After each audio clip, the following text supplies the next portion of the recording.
అక్రమ డిపాజిట్లతో ఖాతాదారులను నిండా ముంచిన అద్వైక ట్రేడింగ్ కంపెనీ కేసులో డీల్ భాగవతం పోలీస్ శాఖను కుదుపుతోంది. ఈ కేసును నీరుగార్చేందుకు పోలీసు పెద్దల డీల్పై సాక్షి ప్రచురించిన ప్రత్యేక కథనం సంచలనం రేపింది. ఈ కేసును ట్రాన్స్పరెంట్గానే పారదర్శకంగానే దర్యాప్తు చేస్తున్నామని విజయవాడ పోలీసు అధికారులు ఇటీవల మీడియా సమావేశం పెట్టి మరీ వివరాలు వెల్లడించారు. కానీ కీలక అంశాలపై దాటవేత వైఖరి అవలంబిస్తున్నారు. సిఐడి ఈడీల పరిధిలోకి వెళ్లకుండా ఉండేందుకు ఈ కేసును నీరుగార్చిన విషయాన్ని సాక్షి కథనంలో ప్రధానంగా ప్రస్తావించింది. అయితే ఆ ప్రశ్నకు పోలీసు అధికారులు సూటిగా సమాధానం ఇవ్వనే లేదు.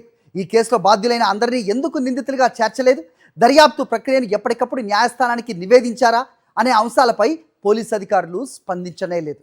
అద్వైక ట్రేడింగ్ కంపెనీ 53 లక్షలు మోసం చేసినట్టుగా పోలీసులు ఎఫ్ఐఆర్లో పేర్కొన్నారు. అయితే 1334 మంది ఖాతాదారుల నుంచి ఏకంగా 478.34 కోట్లు అక్రమ డిపాజిట్లు చేసినట్టు తాము గుర్తించామని మీడియా సమావేశంలో వెల్లడించారు.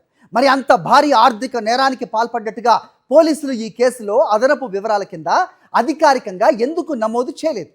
ఆ వివరాలను అధికారికంగా నమోదు చేసినట్టు ఎటువంటి ఆధారాలు ఎందుకు చూపించలేదు? ఇప్పటికీ ఎఫ్ఐఆర్ ప్రకారం అయితే మోసం కేవలం 53 లక్షలకే పరిమితం అన్నట్టుగా ఎందుకు ఉంది? ఈ ప్రశ్నలకు సమాధానాలు రావాల్సి ఉంది. 478.34 కోట్ల భారీ అక్రమ డిపాజిట్ల సేకరణ కేసును ఎన్టీఆర్ పోలీస్ కమిషనరేట్కే ఎందుకు పరిమితం చేశారు?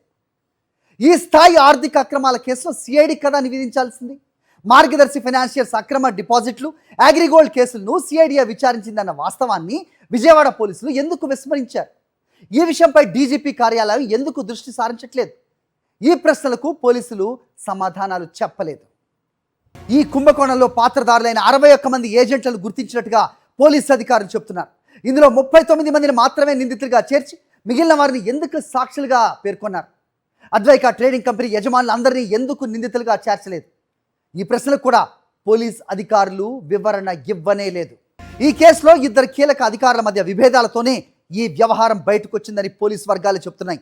ఆస్తుల విక్రయాలు పర్యవేక్షించిన ఓ అధికారి, బంగారం రికవరీ పర్యవేక్షించిన మరో అధికారి మధ్య ఆధిపత్య పోరు వాస్తవం కాదా? అసలు ఎంత బంగారం రికవరీ చేశారు, ఎంత బంగారం చూపించారు? ఆ వివరాలు ఏజెంట్లు కానీ పోలీస్ అధికారులు కానీ ఎందుకు బయట పెట్టలేదు? ఈ సందేహాలను నివృత్తి చేస్తేనే ఈ కేసును ట్రాన్స్పరెంట్గా దర్యాప్తు చేస్తున్నారనే నమ్మకం కలుగుతుందని బాధితులు స్పష్టం చేస్తున్నారు. మరిన్ని అప్డేట్స్ కోసం ఛానల్ను సబ్స్క్రైబ్ చేయండి. నోటిఫికేషన్స్ కోసం బెల్ ఐకాన్ పై క్లిక్ చేయండి.